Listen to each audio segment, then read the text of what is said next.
Theodore John केंजेस्की का जन्म 22 मई 1942 को शिकागो में हुआ था। उनके पिता थियोडोर रिचर्ड केंजेस्की शहर के साउथ साइड की एक फैक्ट्री में काम करते थे।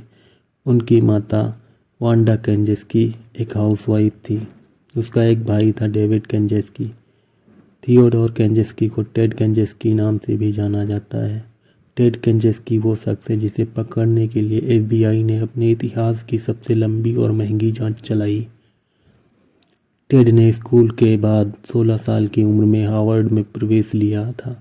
यहाँ जब उसका IQ टेस्ट लिया गया तो उसे 167 नंबर मिले, जो कि एक जीनियस होने का संकेत है। उन्होंने 1962 में गणित में स्नातक की डिग्री के साथ हार्वर्ड से ग्रेजुएशन की डिग्री प्राप्त की। 1964 में उन्होंने मिशिगन विश्वविद्यालय से उसी विषय में मास्टर डिग्री और 1967 में उन्होंने PhD किया।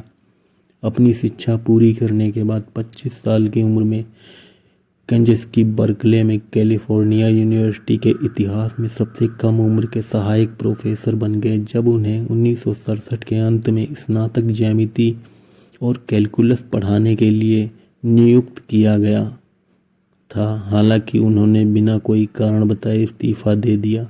बर्कले छोड़ने के बाद केंजेस्की 2 साल के लिए अपने माता पिता के साथ रहने के लिए एवरग्रीन पार्क इलिनॉइस लौट आए और 1971 में लिंकन मोंटाना के बाहर जंगल में बनाए गए एक छोटे से घर में रहने लगा। यहीं पर उसने पार्सल बम बनाना शुरू किया। केंजेस्की का पहला पार्सल बम नॉर्थहार्टन यूनिवर्सिटी में मटेरियल इंजीनियरिंग के प्रोफेसर बकले क्रिस्ट पर किया गया था। 25 मई 1978 को शिकागो में इलिनॉइस विश्वविद्यालय के पार्किंग स्थल में क्रिस्ट के वापसी वाले पते वाला एक पैकेज पाया गया। पैकेज क्रिस्ट को लौटा दिया गया, जिससे क्रिस्ट को संदेह हुआ क्योंकि ये पैकेज उसने नहीं भेजा था। इसलिए उसने कैंपस पुलिस से संपर्क किया। अधिकारी टेरी मार्कर ने जैसे ही पैकेज खोला उसमें विस्फोट हो गया और उसे मामूली चोट आई।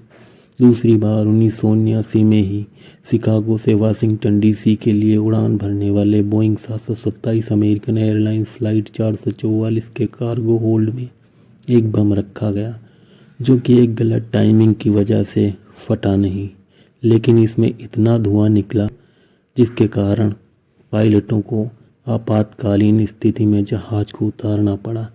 अधिकारियों ने कहा अगर विमान में विस्फोट होता तो उसमें विमान को नष्ट करने की भी पर्याप्त शक्ति नहीं थी। इसी तरह उसने लगभग 16 बार हमले किए, जिसमें 23 लोग घायल और 3 लोगों की मौत हो गई थी। इन घटनाओं के बाद FBI इस अनजान बॉम्बर को ढूंढने लगी। FBI ने इस बॉम्बर से डील करने के लिए एक न्यूज़ छपवाई।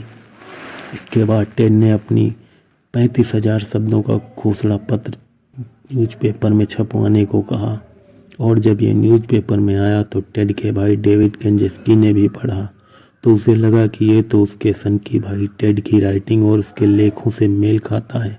डेविड ने FBI से संपर्क किया और बताया कि अनबॉम्बर उसका भाई टेड है।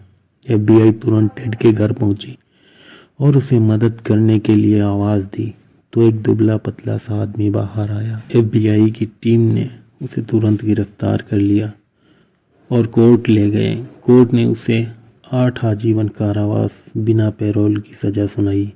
2023 में उसकी जेल में ही मृत्यु हो गई। पुलिस का कहना है कि उसने आत्महत्या की थी, हालांकि वो कैंसर के लास्ट स्टेज में भी था।